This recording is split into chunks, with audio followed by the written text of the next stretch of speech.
I've seen a flying saucer. You've seen one? Yes, definitely. Unidentified aerial phenomena. To cover up our mistakes. I've met people who swear they've seen Bigfoot.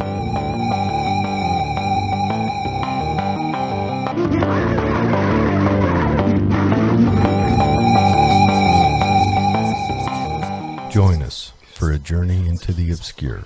You are now listening to The Wow Pod.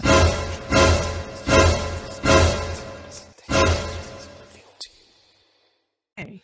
Anyhow, yeah, so tonight we've got some fun chat going on. Yeah. Some fun news, scary story. We'll A little bit of update. We'll talk about any, there's current events I guess everyone has to follow right now. Yeah, it's You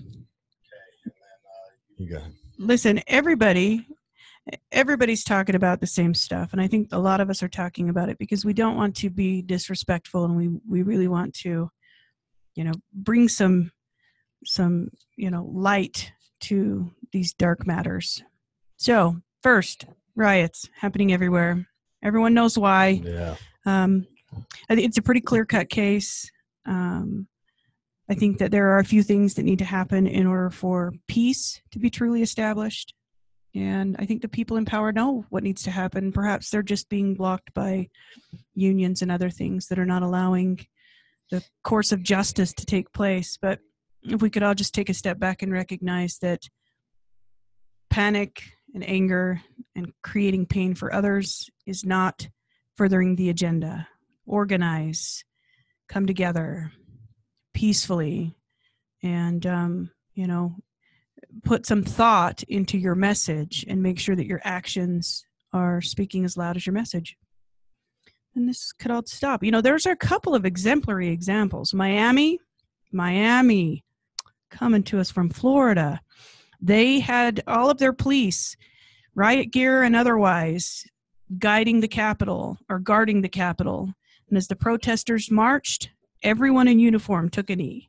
So I was in Miami that happened? That was in Miami. Everyone in uniform took a knee. And it doesn't make you look weak.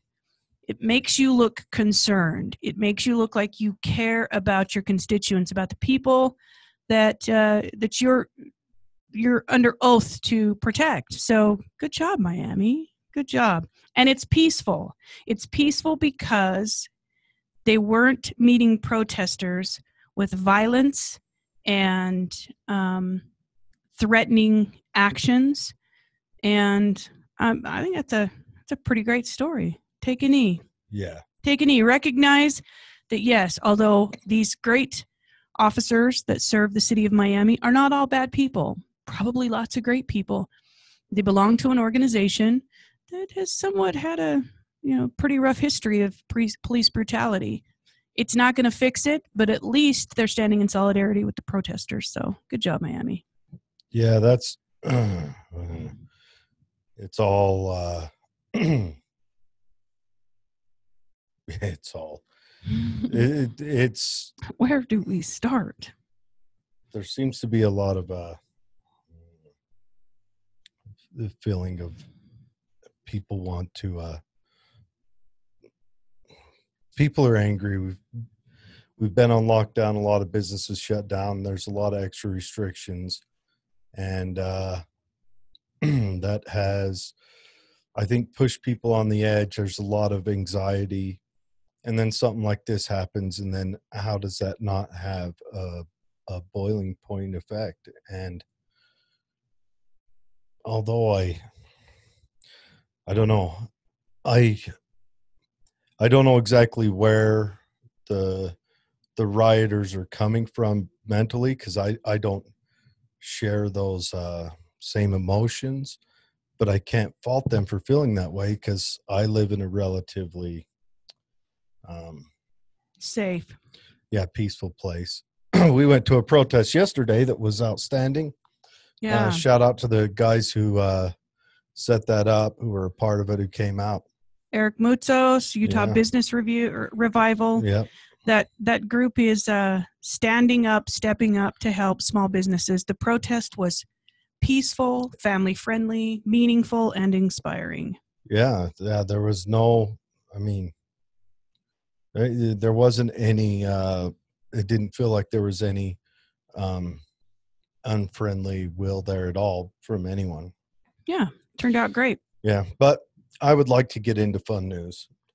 Yes. I guess Amber should say hi to her old man. He's on here. We have Amber hiding in the studio. Yeah, she's hiding in the corner. She does not want to participate. She simply just wants to listen in. So yeah. So today, first let's start off with some funny news. I'm going to start mine out. Okay. The picture caught me first for obvious reasons, as Jared could pull it up for you guys. Hopefully you guys can see it. So this is at a convenience store.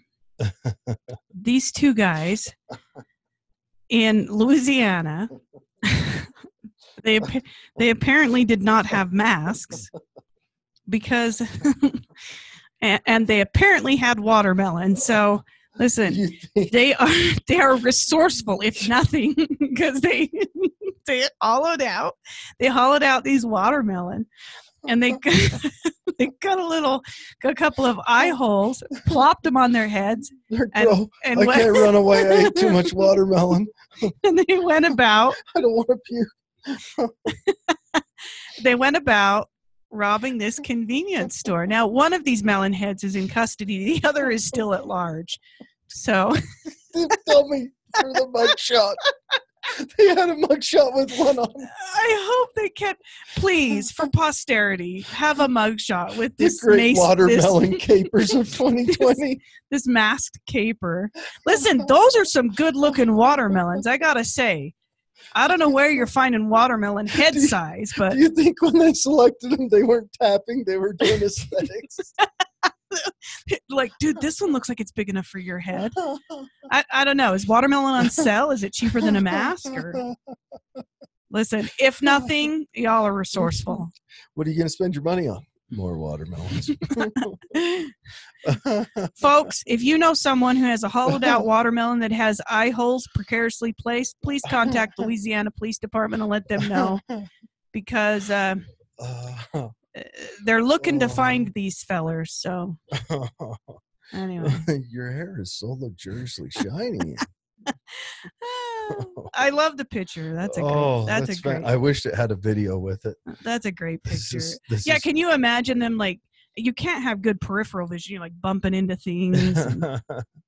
You could have carved a face into it like you do with pumpkins at Halloween. You could have made it like really evil looking with jaggedy teeth. Yeah, or trimmed like I don't know. You know how they're doing a trimming now with their I don't know. But anyways, I love it. That's fantastic. They're not artists, Jared. They're thieves. Store robbers. The watermelon guys. Yeah, anyway. It's almost as good as the underwear masks, although that one's still my favorite. Yeah. Yeah. Listen, people be resourceful nowadays.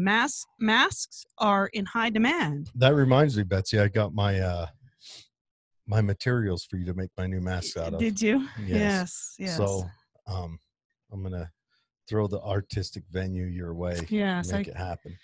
Good stuff. All right. So my story, this is from the Seattle Times. Headline: Hundreds of millions of dollars lost in Washington to unemployment fraud amid coronavirus joblessness surge. And then you read down a little further. It's an international scheme. Okay. What? Now, the unemployment office got one of those emails. Stop it. I am a Nigerian prince. I have been deposed illegally. If you cash this check, I give you back. I shit you not. The Nigerians pulled a fast one on the state of Washington unemployment office. No. And Susie Levine, she's the commissioner of the Employment Security Department. She disclosed the staggering losses during a news conference a couple weeks ago. She declined to specify how much money was stolen during the scam, but Stop it. she believed it's orchestrated from Nigeria. They stole from the unemployment office by way of this scam? They got unemployment insurance benefits in Nigeria. But she conceded that the amount was orders of magnitude above the 1.6 million that the ESD reported losing to fraudsters in April. So in one little scam. In 1 month, the state lost 1.6 million to a Nigerian prince that I wonder if they got checks to cash for him in the deal. Or Stop it. Those fake money orders. Did they pay the Nigerians with those iTunes cards? Maybe they went the Microsoft they went cards. to Target and bought a bunch of. You have to buy them in $50 increments. Oh. One lady working down at the office has carpal tunnel just from swiping all these cards. Stop They had to go to 1,000 different Walmarts. They're in Idaho buying cards because Washington's out. Oh, how does this happen? Well, I could go into a tirade about it. How about when you give unending control to other people's money to morons? Okay, but I mean, how? There are no checks and balances to keep Nigerian people from collecting unemployment?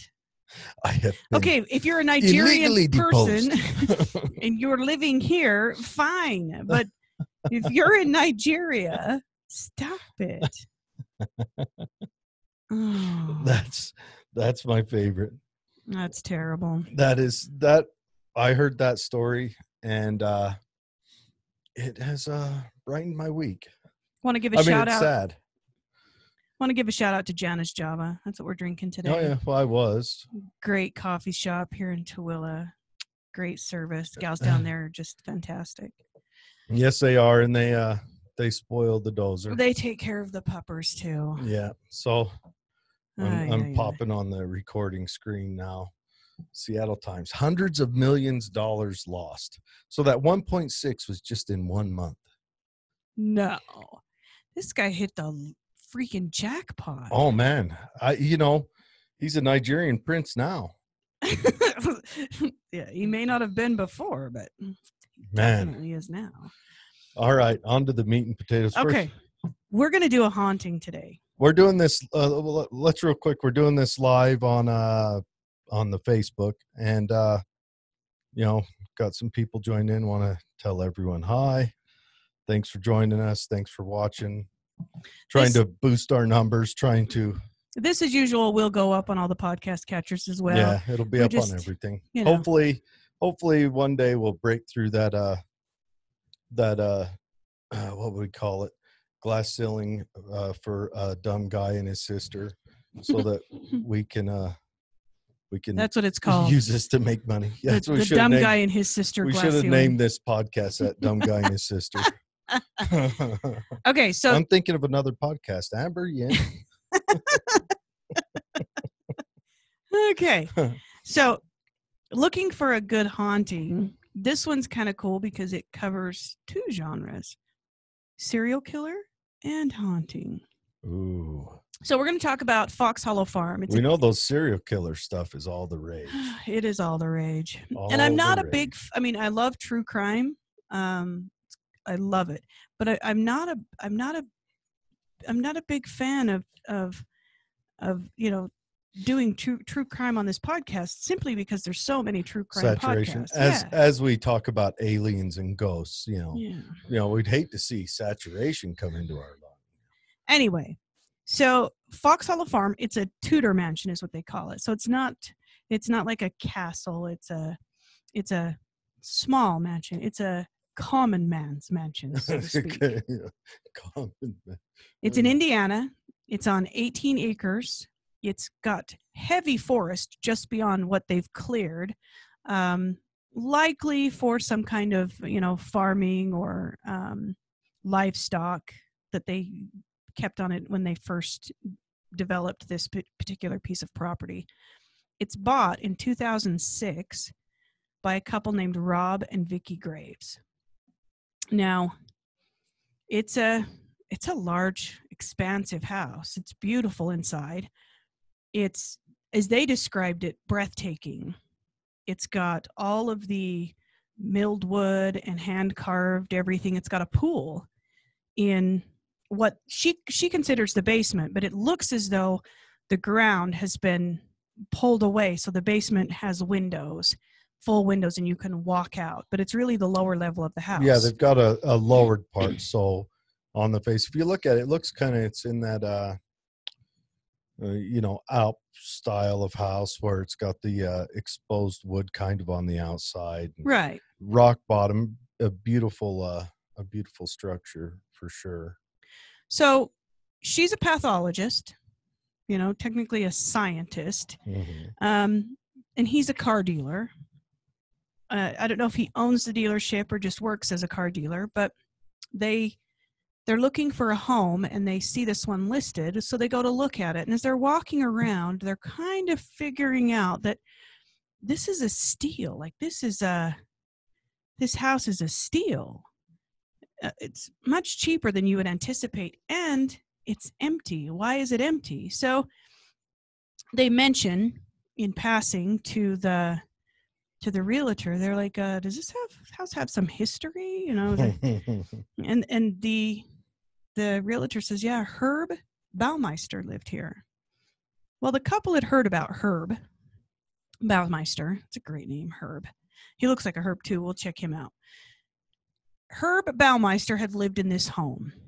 Well, they can't say for sure all the comings and goings of the home, but they did find bodies on the property. So they talk about it amongst themselves while they're in the home with the realtor, and the husband, asks Vicky, Rob asks Vicky, could you live in this house, with all of this history? And she's like, listen, dying is a part of living. Like, I'm a scientist. I'm totally fine with this. And I mean, honestly, it's a great house, great price. And so they decide to go through with it. So they're wandering through the house day one, and Vicky reports that, it's got all these built-in cabinetry, this beautiful hand-carved built-in cabinetry all throughout the house. And as she's looking through the house, she finds this photograph box that's left behind, kind of tucked back, possibly just forgotten. And she opens it to see what's inside, and she finds these wedding pictures where the groom's head has been removed. So like just cut out? Just cut out of all of these wedding pictures. Like what teenage girls do to yearbooks and stuff? Yeah. So, okay, that's kind of weird. She gets rid of the pictures thinking, well, it's too far gone. They're obviously old pictures. There's no way for us to track down who they belong to. She gets rid of them. And she's excited that there's a pool. They have 2 young sons. They're teenage boys. She's excited that they have a pool, but she's noticed that the pool has this collection of gravel around it, and she thinks it's just, the comings and goings and realtors showing it, and likely some of the move out, from the previous owners. She takes her shop vac down there and she plugs it in, and she's vacuuming. And she's, vacuuming, and it's plugged into an extension cord, and she says that it just comes unplugged. And she thinks to herself, well, I must have moved just far enough away. Oh man, I've unplugged it. So she stops what she's doing. She walks back and she plugs it back in. She goes back to vacuuming this gravel and stuff that's up and around. And it comes unplugged again. And she says, by this time I'm frustrated with myself because clearly I'm not doing something right. And this is just stalling me getting this finished. So she goes back a third time, plugs it in, makes sure it's secure. And then she says, I want to see what I'm doing. So I face the extension cord and I'm watching it as I'm kind of vacuuming behind me, and it blows out of the extension cord, just blows it apart. So she said, that's the first thing. Well, she's a scientist. She's like, okay, clearly we have a short, something's happening. Ghosts. You have to have an extreme amount of motion to kick the can through the subway. Yes. Imagine what it takes to unplug the vacuum.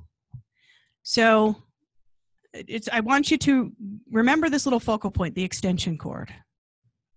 It'll come into play later in the story.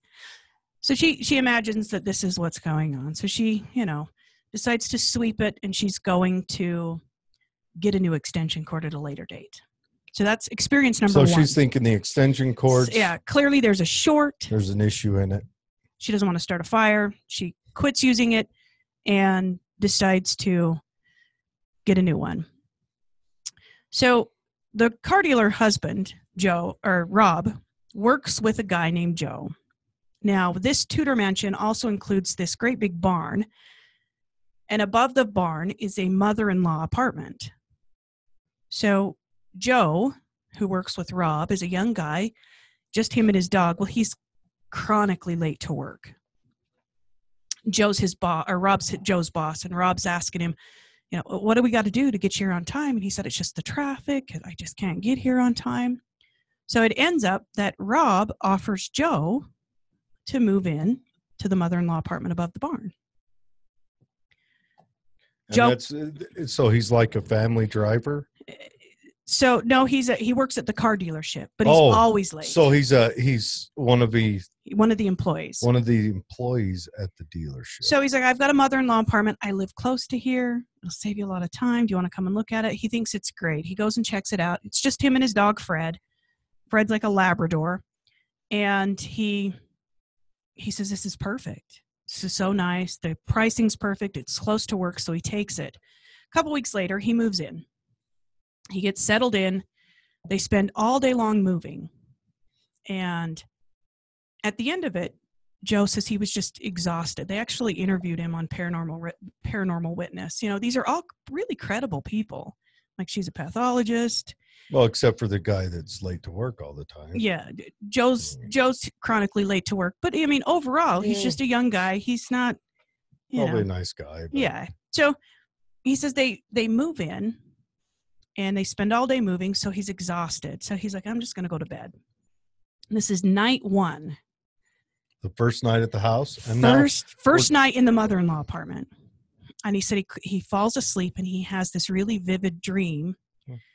In the dream, he's running through the woods, and someone's chasing him, and he's running as hard as he can, and someone's chasing him. And he said that he's starting to wake up he's startled awake from this dream, and he hears someone scream like their head is right next to them. Run. So he stands up out of bed. It's that vivid. He stands up out of bed, and he just takes off running through the apartment. Well, he runs into the surround that's like the partition between two rooms, and knocks down this lamp and falls down and just cuts his hands all up with glass. Oh. And he said he's laying there trying to figure out okay, what just happened? I'm running and I'm just barely awake, and is anybody here? When he realizes that his hands hurt. So he gets bandaged up from that and doesn't say anything because he thinks it's just because I'm tired. I've been moving all day. I'm exhausted. Now, he doesn't know any history on this house. These guys never told him. Oh, so they didn't. Oh. That this, that they had been having experiences. He just has no idea. So they're like 13 ghost homeowners. So they're like, we're going to find out if this place is haunted. It was 2 days later, Rob, because the house had sat for about 10 years, apparently Mr. Herb Baumeister was the last to inhabit the home. That's the serial killer. So you don't hear much about Herb, and we'll go into that later, but he's not a notorious serial killer because of the way things ended. Rob's painting his house. His wife comes home from work. She goes around the house and is admiring his paint job, and she's talking to him, and he's kind of facing the house, and she's facing out towards the woods. And she catches a glimpse of something, so she starts watching it instead, and her husband are still having this kind of a half conversation. When she stops and she kind of touches his hand to get his attention, and he says, "What did you see?" And she said, "Just over your shoulder, there's a guy in a red shirt. And he's walking towards the forest." Now, he wasn't facing them, so she was kind of just watching to see, is he a trespasser? What is this guy doing? Now, mind you, this is 18 acres, heavily wooded. Somebody could have wandered onto the property by mistake, but it's unlikely. They're pretty far out there. That or maybe neighbors are like, who's moving in? Right. So she's kind of watching him. They turn around, and the next thing she notices is this guy has no legs. Her husband notices it at the exact same time. He says, "Is this an?" So it's just a torso floating, or it's like he was just standing it's like on his. he was disappearing as he walked away. So he started out whole, but then it was kind of they were losing Like a sight of mist more was- and more of him as he got further, and then he just vanished. So her husband says, "Am I seeing things? Did he have legs? That's the weirdest thing." And she's like, "I don't think he had legs as he got further out there." So they go out there to investigate. They're like, "Okay, clearly You he's chase out the here." ghost. They just walk out there Yeah. thinking, because it wasn't menacing. He was slowly walking away from them, like with purpose. Like he was like, See, "Oh, just do neighbors and head now." Here's how I do it. I go out to my car. I thinking just from the house and the way they lured the guy, and they drive BMW, maybe a Jaguar. They go out to the car. I drive down to the local coffee shop. Yes, I have internet in my house, but I don't want to be in there. And I start Googling scary ghosts and oh no, and I also open up a search, an auto search for the white windowless van while my wife goes and checks the ghost out. I am Yeah. not going to chase the ghost. Well, they at this point still, she's a pathologist.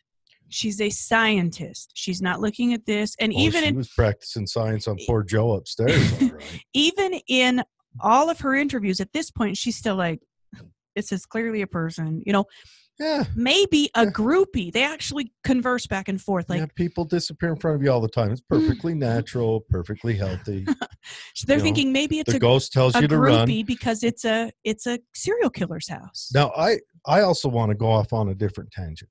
Now, you picture, if you're making this scary movie, what music do you put with the guy getting told to run and getting up and running around the house? I Maybe want it like some- Looney Tunes music. Maybe some organs, right? You want some deep tone organs. Maybe a piano going dee-ling, right? Now, you're picturing in your head, right? Now replace that with the Benny Hill theme song. Totally different movie. Totally different. It changes feeling. the affect of it all. Yes. I can get into that movie. They walk out there. They walk out to the clearing, probably 200 yards from where they were standing. Mhm. Nothing. No trace, no nothing. So they're like, well, that's kind of weird. Again, they're thinking that maybe a neighbor, Mhm. maybe a groupie, people who like to follow serial killers and see where they lived. So he's like, all right, listen, I'm going to put up cameras. Problem solved. We're going to put surveillance Yeah. on. That I've way we seen can- that scary movie too. We can just keep an eye on what's happening on the property. So later that same day, we're talking, this is over the span of a couple of weeks. Now, these people still own this home. Do they live there? Yeah. Really? Yeah. I don't know if Joe still lives above the barn, because that, as it turns out, seems to be where most of the I activity learned to make it to happens. work on time. Things are good. He is in the apartment Above a barn. above the barn. Above a barn. Never mind the chains and hooks hanging from the rafters, and what's that T-shaped thing over there with the handcuffs on all the ends? I have no clue. No. He's doing dishes. So he's literally like in the middle of washing dishes. His hands are wet. His hands are in the water when he hears a knock on the door. Now, these doors have these big metal knockers. The entire house does, even the apartment above the barn. So he's hearing that clang, clang, clang on the door. So he says, hang on a second. Clang, clang, clang. He's like, oh man, this must be important. So he dries off his hands. He goes over, he opens the door, and he looks out. Nobody's out there. So that's weird. So he steps out, and he's on the little balcony and the front porch area, and he's looking around. He's like, yeah, nobody's here. Well, his dog inside starts growling. So he turns around, and he's talking to Fred, and he's like, Fred, what's up? And Fred is looking right at him, growling. So he's, okay, closes the door and he locks it. And he says the rest of the day, he just felt like someone was in the apartment watching him. So he's, okay, yeah. Again, he's like, these are weird occurrences, but none of them really are enough to like scare me out. Okay, I had a bad dream. All right, someone knocked, or I heard a knocking. A couple weeks later, he had fallen into this routine, him and Fred. They would go for a walk because they had this big, long, winding driveway to get to this Tudor mansion. It's a beautiful piece of property. It would be hard to pass up, given that it was sold at like 50% of current value. When Herb Baumeister bought it, he paid $1 million for it. Oh. Back in the 70s. When these folks bought it, they paid like $300,000 for it. Really? In the 90s. Wow. So and 18 acres. And it's a beautiful piece of property. So he's taking Fred for a walk, and Fred starts growling at something off in the forested area, just off the pathway. Well, they're on private property, so Fred's not like on a leash or anything. They're just going for a walk. They always do, up the driveway and back. Well, Fred takes off. He takes off running into the forested area. And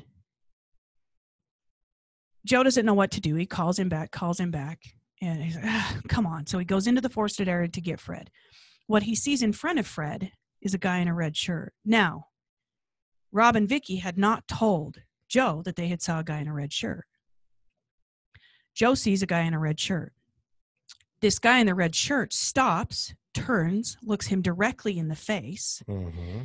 The dog stops and is barking at this guy. And Joe's like, get off the property. What are you doing here? Who are you? And the guy turns around and just walks off into the woods. Well, Fred comes back and he takes him back to the house. He goes right up to tell Rob and Vicky, hey, man, there's a guy. He's on the property and he's walking away from me. And I don't know who he is. And, he's right up here. And Vicky's like, okay, well, what is he wearing? And Joe says he's wearing a red shirt. And Vicky's like, a red shirt? It's got to be the same guy. So they go look, nothing. They can't find anything. But right in that area, they find a femur, a human femur. Now, Vicky's a pathologist, so she's like, I don't know exactly what that is. That's people bones. This starts them on a path. So they go down this path. They're like, okay, something's happening on this property. We want to get some video footage. We want to find out all the details, all the gory details. They hadn't in the beginning. They're like, Herb Baumeister, okay, we heard he killed some people, blah, blah, blah. Now they're like, something's happening. We want to find out because we need to know if they're like groupies, if there are groups of people who are trying to, like, is he a cult leader? Like, what is this guy? So they reach out to the local news, and while they're waiting, of course, it takes forever because this is like 15 Did they call the police before. on the people bones? Yeah, so they have them come out and recover it. Uh-huh. They come out and they recover that, and all of that kind of goes away. They search the area. Wrestling the dog for his new toy. Yeah. Yeah, the usual. So it's about a week later. They're still waiting on the footage. And Joe is sleeping. This I think is the scariest one. This one would have had me not packing my belongings, leaving them, abandoning them. I need nothing the run here. thing might have got me. Me pretty good. and the dog are leaving. Keep it all. Yeah. He's asleep. And the knocker on the door is knocking. And he said, it's not like knock, knock, knock. It's knock, knock, knock, knock. And then it gets faster and faster and faster. So he wakes up to it and he's yelling, who is it? Who is it? Who is it? Who's here? And finally, he gets up. The dog's not growling. Fred's just like, yeah, get the door, dude. He gets up. He goes to the door. He swings the door open. Okay, mistake number one. Have you ever watched a scary movie? Joe, do not open the door. He looks. Nobody's there. So he's like, clearly, I'm losing my mind. He closes the door and locks it. He turns around, and Fred is under the bed. By this time, Fred is scared. Fred is checked out. Fred's like, why are we still here? Fred's growling at him from under the bed. So he's on his knees, and he's like, come on, Fred, come on. And as he's explaining, he's like, I'm trying to coax my dog out. My dog is growling at me, I think. So I finally turn around and look, and he said, there is a guy standing in my apartment. He's soaking wet. He's a young guy. He's got blonde hair, and he's yelling, help, as loud as he can. I can see him. I can hear him. I can hear the water dripping. I can smell chlorine. That's how close he is. He is screaming in my face. and then he just vanishes. So he's like, okay, I'm done. I got to go talk to Rob and Vicky. Something's happening. Oh, I think there'd be a hasty note left. Have to Gone go fishing. shit haunted by. Yeah. So he goes, he tells them what he sees. They're like, that's really strange. We're waiting on the footage and all of the, surveillance and everything to come back.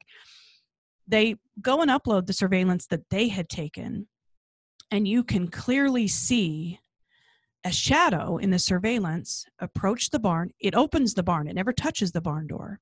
The barn door slides open, slides shut so hard that it like splinters. You can see splinters flying off in the video. And then it's like the shadowy figure. You can see it kind of missing 3 or 4 steps. And then it's on the landing to the door. And then it's gone.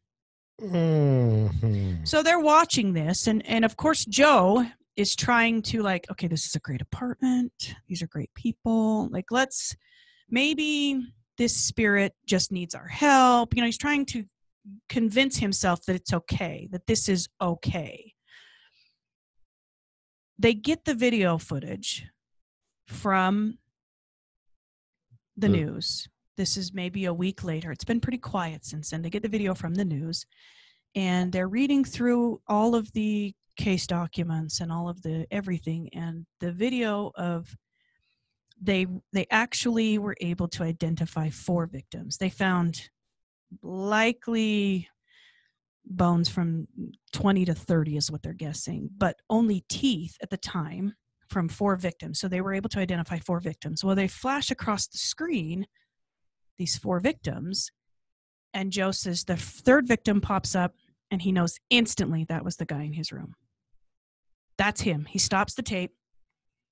Rob and Vicky are like, that's who? And he's like, that's the wet guy that was standing in my apartment. That's him. The guy that was dripping wet. So they find this out. The last major one that was reported. Now, this is all taking place relatively recent. 2006, they bought the home. Okay. So they've likely been in it about 14 years at this point. They still let people come in and see, and they still have there's lots of things online, but this is just kind of like the first step into, what the home does. Joe invites a couple of friends over. They're in the pool. That's the upstairs guy? Yes. He invites friends over to his shit show? They're in the pool. I think he's just trying to live his life. He's come to terms. Friend. Yes. Remember that guy that used to bully me in elementary school? He needs to come. Hey, how you doing? Yeah, bygones and whatnot. Want to come spend the night? Let's have a party. So he invites these friends over to the pool. They're, hanging out in the pool, visiting in the yard, had a barbecue, doing swimming. Hunting, house stuff. One of the friends, Ouija board. One of the friends has his back turned to them, and he said he feels what he claims. He says, Joe told me that the place, he'd been seeing things and stuff. He's like, so it's not like I went into this, not knowing, but like I had no idea. He said he has his back to everyone else, and he's kind of. Now I know that we're going to go on a haunty look for ghost thing. Yeah. But if a buddy called you and said, well, we did go to that haunted girl's house, so maybe I would show up, but I'm kind of nervous walking through it. But anyways, go on. Sorry. Anyways, so far, the only thing they've had happen in the pool is the unplugging at this point. Nothing else. So I think maybe he thinks, okay, we're relatively safe. All the activities in my apartment. All the activities where I sleep. We're good. So they're in the pool. His buddy is lifting something out to set it on. So he's facing the edge of the pool, and he said he feels a hand on his shoulder. So he turns around to see who it is. And everyone's across the pool. He said it's right then that he feels hands around his throat. And he's struggling. And they notice that he's struggling from across the pool. And Joe said that fear cannot be recreated. And then his friend. There's a bunch of purple dye right where I'm standing. It's an embarrassing moment. You inked. His friend jumps out of the pool and is like, everybody out of the pool. Everybody out of the pool. There's something in the pool. Because he's convinced that something is in the pool. So everybody gets out and they're like, what happened? He's like, he tells him I felt a hand. I turned around. Nobody was there. You guys were all over there. Then I feel the hands around my throat. So Joe's like, okay, no more pool. Joe says, I still haven't been in the pool. And this was like 2 years afterwards. Like, I don't get in the pool.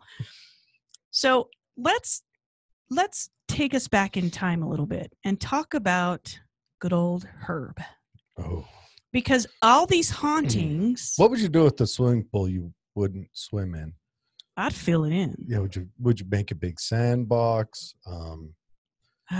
You could brainstorm some cool ideas. Listen. Ooh, a fish tank. Ooh, my own fishing pond. There you go. Oh. So Herb Baumeister is not a familiar serial killer, but between Indiana and Ohio, he's purported to have killed up to 35 people. Now, how they come to find him, hey, give you a little bit early life Herb. Sure, it was perfectly healthy. Well, Mom didn't abuse him at all. Early Dad Herb. was probably. Dad's a doctor. Okay. Mom's a stay-at-home mom. He was the oldest of 4 children. Okay.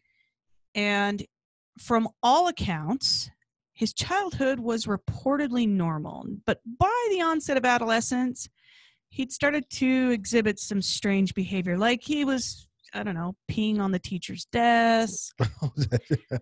Was the teacher there? Yeah. Imagine being that teacher. Little guy comes walking up. He was. What are you doing, Herb?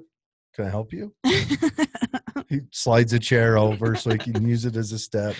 He gets up there. Now, here's a question. When peeing on your teacher's desk, do you face the teacher? Many questions.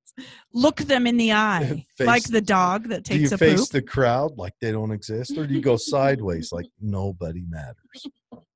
You know, how do you do that? Well, he was also playing with dead animals, people. Yeah, if your kid starts tossing. This is Psychiatry 101. Yeah, what do they call it? The Mendenberg yes. something? I'll think of it later. So he's diagnosed with schizophrenia in his early teens and goes on to receive psychiatric treatment. He gets out and he attends Indiana University. Drops out. He just can't fit in. Where'd he get the money to buy $1 million house? We'll get to that. Oh, okay. He can't fit in. So he drifts through a series of jobs. Now, he's got a great work ethic, but people say he has the most bizarre behavior. Like he works as a clerk in this little shop, and he shows up in like a 3-piece suit and tie every day. Yeah. But he's really quiet and he won't make eye contact. And then his next job, he works as a teller, and he's sloppy and bossy, and he's just, it's highs and lows. And so he's got this really bizarre behavior. He meets this lady named Juliana, or Julie, and about 13 months after they get married, his dad puts him back into a hospital, psychiatric hospital. I don't know. So he marries this lady. Yeah. And then his dad puts him back. Is the lady still alive? Yeah. Okay. And they have 2 kids. Okay. So now his wife would go on to tell people that in their entire marriage, 25 years, they had only been intimate 6 times. Okay. So here's how things go down. His wife also comes for money, and she goes on these lake house trips, and she takes the kids to the lake house, and they're gone for these periods of time. Now, Indianapolis Police Department starts getting reports of gay men, similar age and height and weight, coming up missing. This is in 1992. Mm-hmm. Now, Indianapolis, surprisingly, back then had quite the, I would say, the community of gay people. They had like 13 gay establishments. They had like 7 major gay newspapers. So they were relatively progressive. Yeah, friendly towards yes. So it wasn't, he didn't have to look far. But what was happening is these people were coming up missing. Well, first, a guy comes up missing and his mom reports him. Well, back then, Indianapolis had a rule that if you're an adult, you had to be missing for 30 days. 30 days? Before they would investigate. Before they can identify your body without DNA, you have to be missing. Before they will even look for you. Good hell. So this mother of this young gay man goes to the Your police. great-grandkids have to report you missing. And they say, oh, you got to wait 30 days because here in the state of Indianapolis, if you're an adult, you can go missing. So she was like, I'm hiring a private investigator. You can. Yeah, I guess I understand that if someone wants to just drift off. But right. How do you quantify those that just drift off I versus guess, the other? yeah. I mean, I think about checking out 7 or 8 times a day. Yeah. So she hires a private investigator. And what this private investigator does is great investigation. Mm-hmm. He opens up this whole world and finds that not just this young man, but many young men to the tune of 8, 10, all same age, all same height, all same weight, basically have gone missing. So whatever's taking them away has a preference. A preference or a need for them to be that size. Ooh, a need? Yes. Like perhaps it's difficult to move a body any bigger. Yeah, that's true. That's true. So, in the meantime, fat people can't get kidnapped. See, listen, I'm safe, right? That's my goal. Julie, his wife, in the meantime, with all of this going on, her son is playing outside and brings her a skull. Oh, there you go. That's it. Oh boy. Now she, instead of calling the police, goes to Herb. She's like, "What's this?"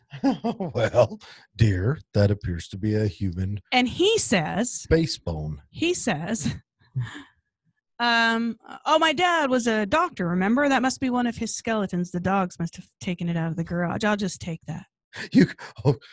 Okay. Back up. So, skeletons were kept in the garage as you were a kid?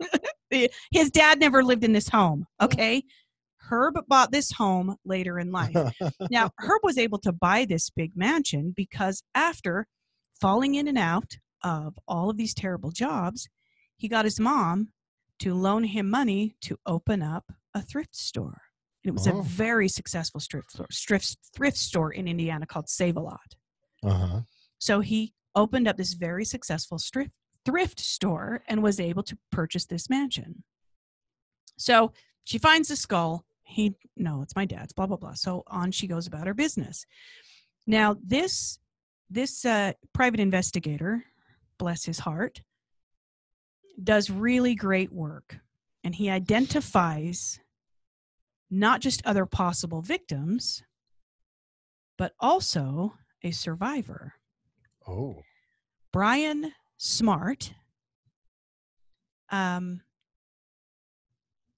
that he was contacted in a bar by a man.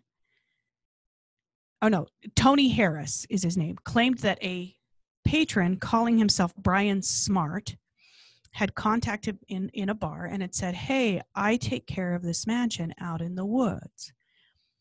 Nobody's there. Do you want to come back with me?" He goes back with him. Now, Tony Harris is a big guy. And he attributes that to the reason he's alive is because he was able to overpower this guy. He gets back there. This guy's like, let's get in the pool, blah, blah, blah. He proceeds to take an extension cord and it's like this erotic asphyxiation session. He chokes Tony Harris out to the point where Tony Harris is literally unconscious. Tony Harris comes to. The guy's like, "Oh, hey, sorry about that." "Oh, hi. What are you doing here?" And Tony's like, "Getting the hell out of there." So he pushes past him and he's gone. He gets out of there.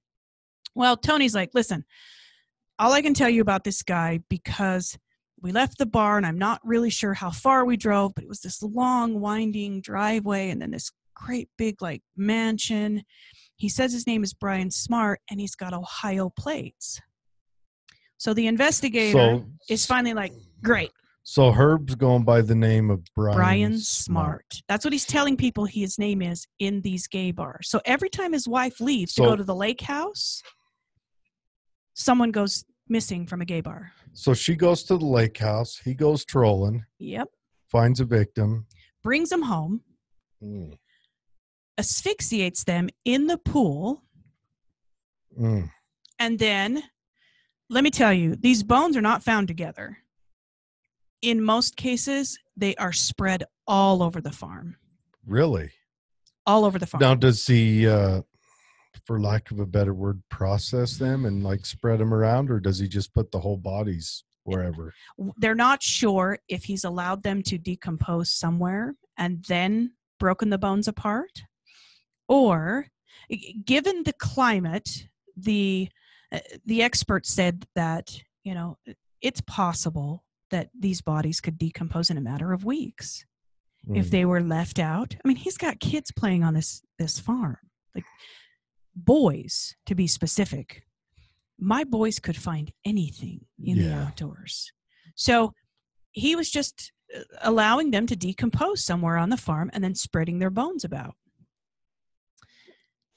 The private detective takes it to the police. He's like, okay, listen, you didn't want to, you know, investigate this for 30 days. I understand. That's your ruling of law, blah, blah, blah. Look what I found. Here's Tony Harris. Tony Harris tells the police. Well, how were the police with the homosexual community back then? They were actually really great. Okay, other than they did see them as high risk behavior. So they kind of gave a little less weight. They would treat them as less of a priority than, say, a housewife. Sure, because it was often, given the prosecution or the persecution of the gay community, it was often that they would disappear for days at a time. They're the same way with sex workers. They don't hold as much value when the police go. Correct. And I think that's changing a little bit, which is good. We need to treat people as people, not as what they do for a living. So he gets this to the police there at Indianapolis, and they make this, okay, Ohio, I don't understand. So they kind of turn it over to the Ohio police, which is not very far. It's just kind of over the border.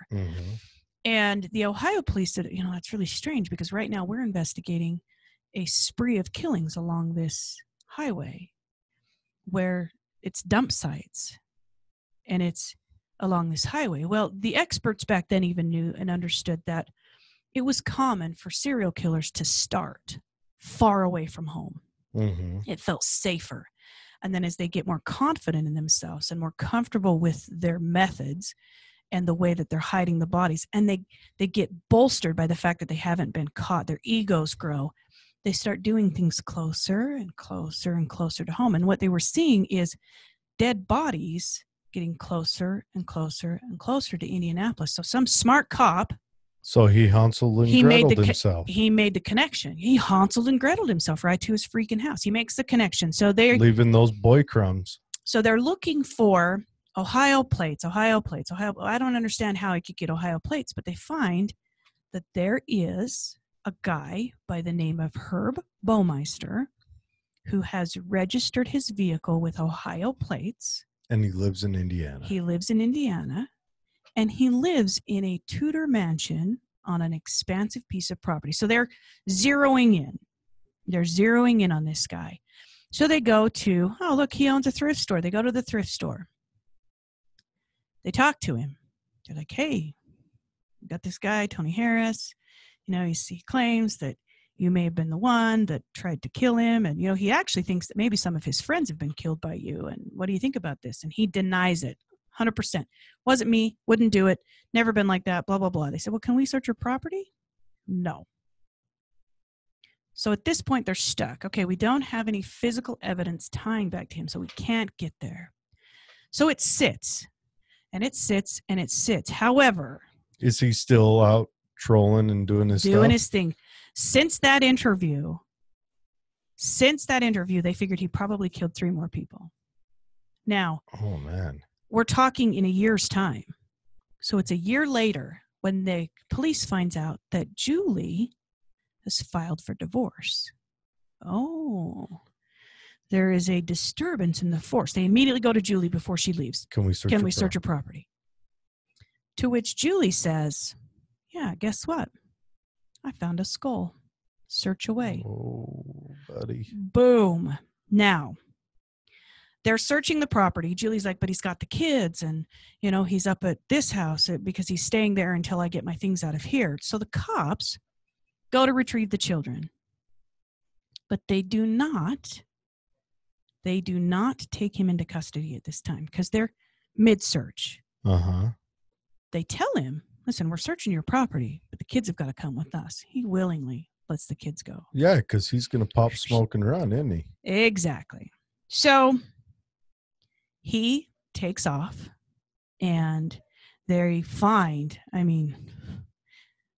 a lot on this piece of property. It was like 500 plus bone fragments. They figure from at least 13 different bodies on this one property. Only 4 could be identified. And then they tie every one of her lake house visits to a death on the interstate. So he was clearly doing those as well and kind of building the Hansel and Gretel, building back to where he felt comfortable enough or had an expansive property that he could do these things on. So he might have started the killing before he bought the house. Absolutely, before he bought the house. So once he bought the house, he thought, man, this is going to save me so much time. A pool? Yeah, oh, perfect. Yeah, a pool. So he's suspected of up to 35 people. Holy cow. However, he flees to Ontario.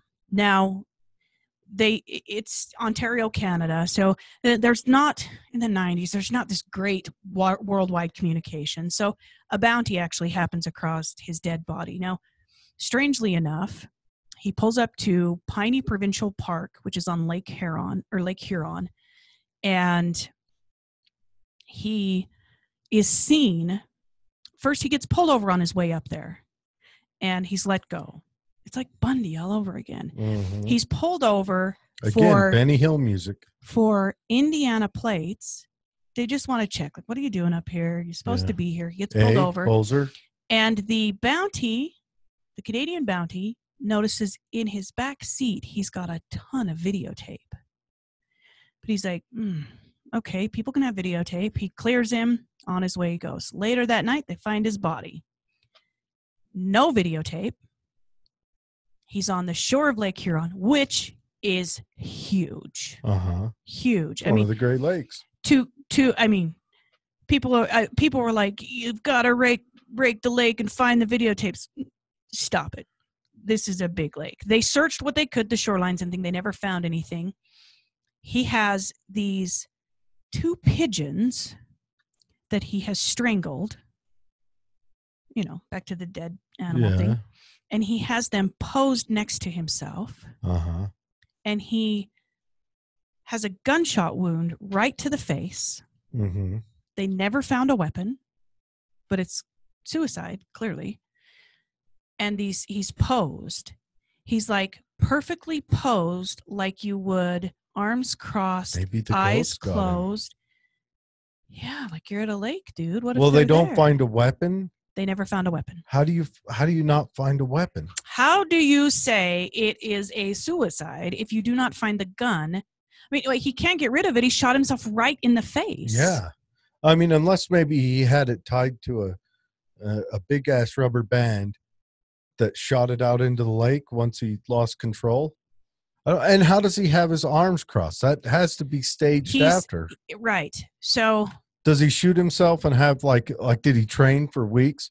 Shoot, throw, cross arms, fall down. Shoot, throw, cross arms, fall down. It doesn't make any sense, but it's ruled a suicide. And his wife goes on, changes her name. His children go on. Those poor kids. Can you imagine?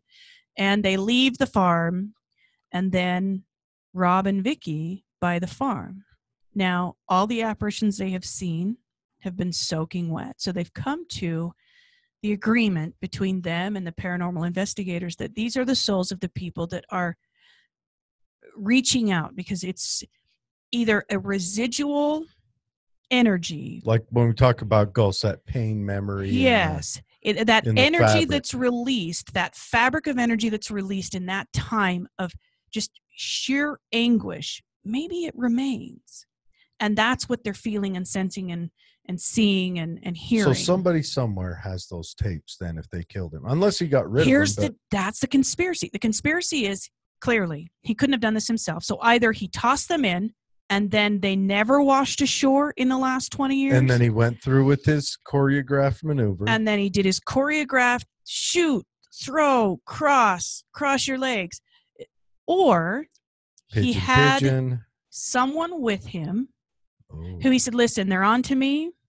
Maybe someone who helped him commit these crimes. Because you got to think, a soaking wet body to be hoisted. Herb is not a big man of stature. So he's a pretty little guy. To be hoisted out of a pool and then hauled out, that would be extremely difficult. So perhaps he had someone all along. Perhaps that person continues today. Perhaps that person is the man in the red shirt that they thought maybe was an apparition, maybe not. I don't know. Or maybe that guy's up in Canada now, and they've got that, what is it, the Highway of Tears or the Highway of Death up in Canada? But when did that start? That's much older. Much older. Much older. So, maybe he was a part of a network and he had a Canadian homeboy that he reached out to. There's so many avenues. There's so many avenues. I could get lost on that. But Fox Hallow Farm continues to be one of the most haunted places in the United States. They still live there. They've both said, listen. Do they let people in? It's a great deal. Yeah, they let. Hunt? Yeah, they don't want it to infringe upon like their day-to-day activities. But like if people you can reach rent out out the housewife or the mother-in-law's apartment. They've had EVP where they've asked, "Who are you?" And the EVP says, "I'm the married one." Now, the only married one was Herb. All the rest were young, gay, single men. So none of them were married. None of them were married. Well, none that we know of. True, because Herb was married. They likely didn't know that. Oh. So, okay, two takeaways. What if Herb's there haunting too? Listen, if you're going to be gay, we got you. Be safe. Just be gay. Don't closet it. It causes all kinds of issues to come up. Well, and it. You need to treat it like if I had a daughter and she was going on a date, I would say every time you go on a date, let me know who. Just tell a friend. Be safe. Tell a friend, I'm going on a date with Bobby. The plan is we're going to the movies and then going to the. Don't leave the bar with people dinner. You don't know. To go to houses you don't know. Yeah, on farms you've never been to. Yeah. Thankfully, Tony Harris survived. Otherwise, they likely would have never caught good old Herb. Yeah. Well, men are shady. So. That I never caught him. And thankfully, Tony was just too big to be taken out by the extension. And nowadays, most of the gay community are kind of buff bodybuilders. Yeah. Let's throw some Krav Maga in there, complete the circle. Yeah. No more. Well, then they just revert to weapons. But yeah. Oh, that's, man. I want to visit Fox Hallow Farm one day. I know that my sisters are mostly crazy. I really want to visit it one day just to kind of. I'll drive the van. To see, just to see what it looks like, where the setting is. You can see lots of pictures of it online. But the cool thing is we're getting those lapel mics. Yeah. I want to know how far they can reach because I could plug a lapel mic into the Ghost Hunter radio. No, and hook it to you, and then close the doors on the van. You know.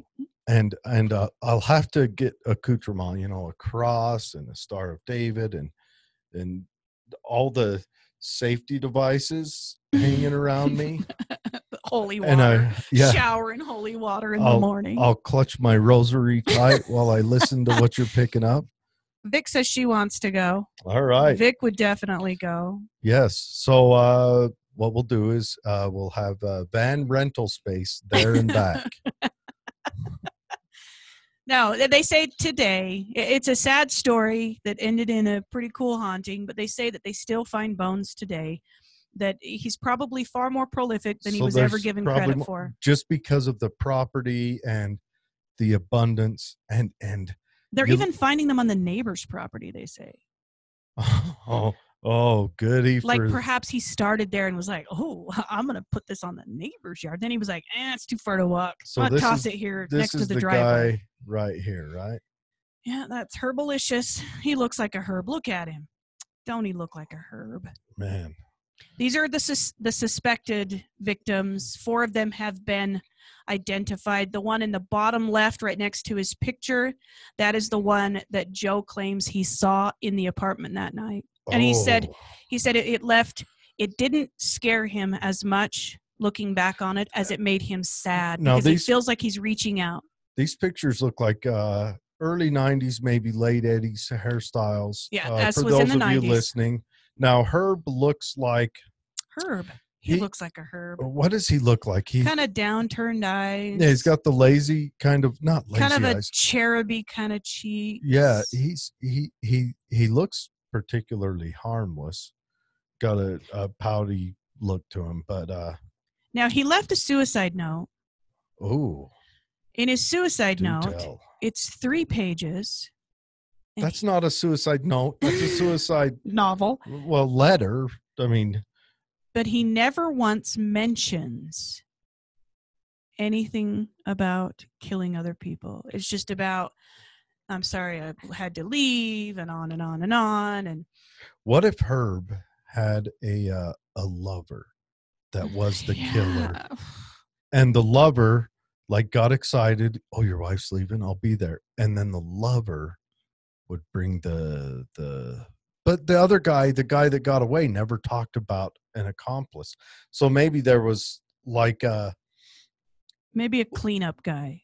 yeah, Maybe like you, an I pay you employee or to come clean up. Help an me lift the body out. a gardener. Help me dispose of it. Help me pose myself after I Unless we want to commit go suicide. deep, Herb's a twin.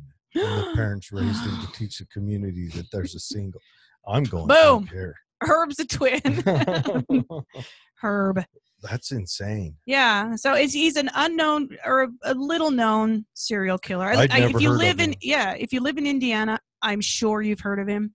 Here, we're kind of removed from that, and where he was never officially charged, he doesn't make That the might list. be the thing. There wasn't any trial or any There of wasn't, that. And that yeah. might have been what They were still finding bones when they found his body.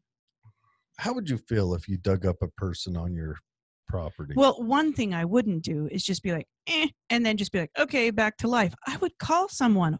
Okay, I don't believe his wife, Julie, knew about it.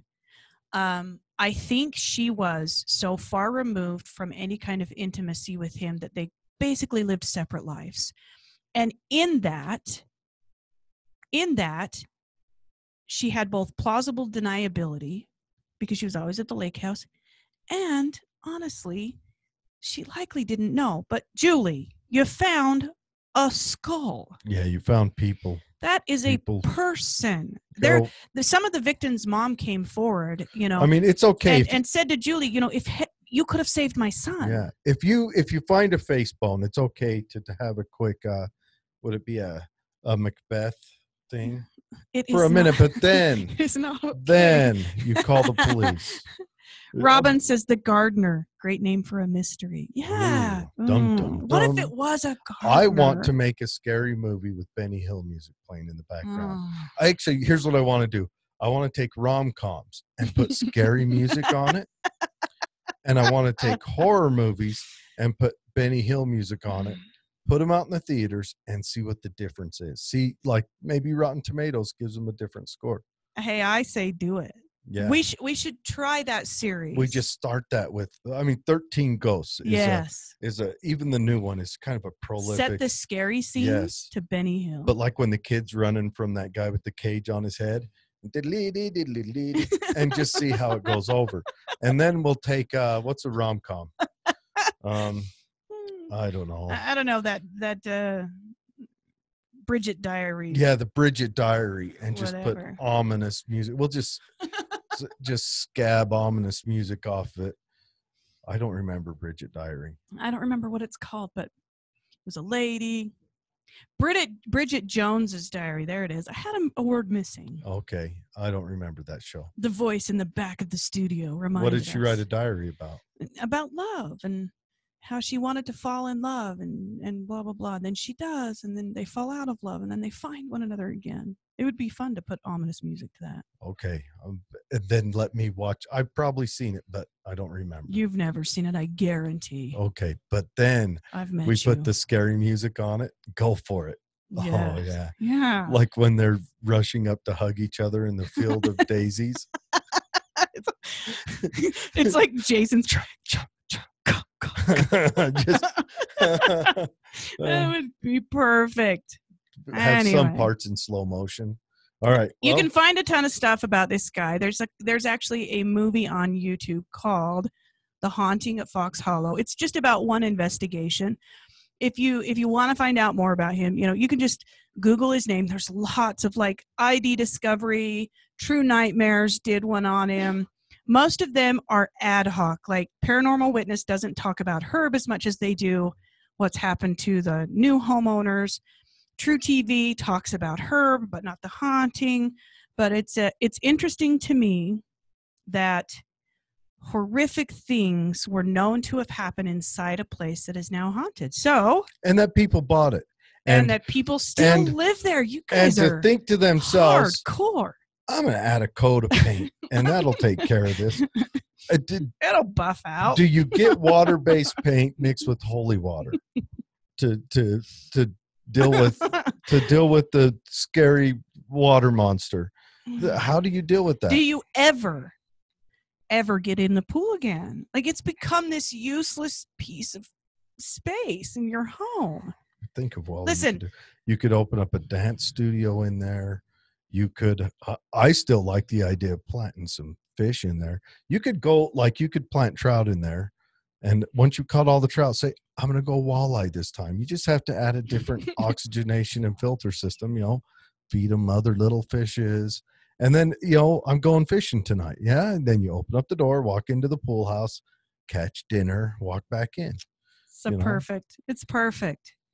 Anyway, thanks everyone for joining us today. We've got Lori and Sean and Robin, and we're glad you joined us today. Got some people. I don't know. Let's go ahead and say hi to everyone. Well, I guess we can start at the bottom. Hi, Robin. Hi, James, Lori, Sean. Yeah, and James is the administrator for our page. We Yeah. really kind of just decided today. So sorry you didn't get a little notice from us, James. Yeah. We just said, hey, should we just do a live today? And we'll do it. Yeah. Robin doesn't like the fish that jump out of ponds. Oh, your husband's on. Fish that jump out of ponds. What do you mean fish? Like, are you talking salmon? No, have you seen those flying fish? Are you talking flying fish? Like have them flying around your house, flopping on the deck and such? Yeah. Wow. Those are terrifying. You'd put a net up. No, you don't go in the Well, water. okay. First question. You're like, what? How do they taste? I don't care. Oh, those fish that jump out. You see the guy on the boat when it takes his hat off. Yeah. Oh, been concussed. Yeah. Well, you don't have to be an angler then. You just get one of those nets and you play tennis type fishing. Hi, Tucker boy. Tucker's listening. Oh, the boy's on there. Hey, Ryan. So yeah, that's a cool story. Kind of takes us away from all of the stuff going on in the world today. Back to a little paranormal. Yeah. On to ghosts. If you haven't heard our episode with Chelsea Vario, go have a listen to that. It's on our website. It's also further up in the page on Facebook. It's on all the stuffs. Yeah, that we're going to do an actual ghost investigation with her coming. I am gonna go inside the house too. Yeah, Jared was talking being in the white van, but I think we've talked him into actually. What I going in. might do is just dip a toe in, reach a toe across that threshold, and then as you guys go in there, and then when I want you to we picture hear this. something and we turn So, around, he's gone. The ghost box, here's a, whatever it says, and then you hear the literal cartoon, and there's no me anymore. Where did Jared go? I have no clue. And then you hear a door close outside. And we'll have to get two-way radios just in case, because I imagine I'll be out in the car quick on that. And if anyone knows of any talismans I can borrow, safety devices.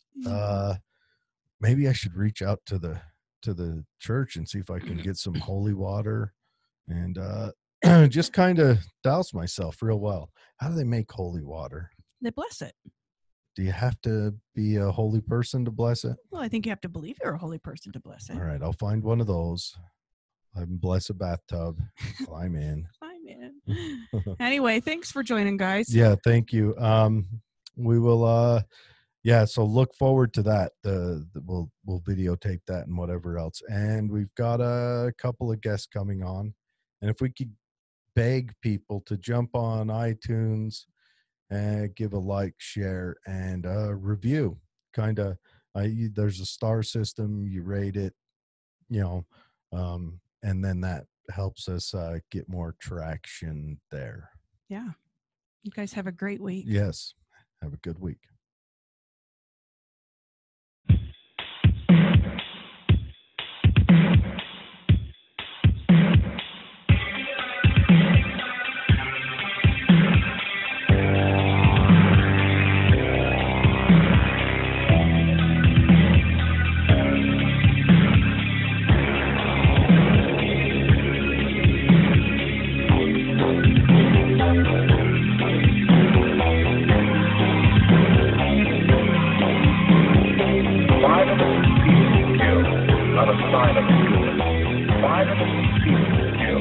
Not a sign of a human.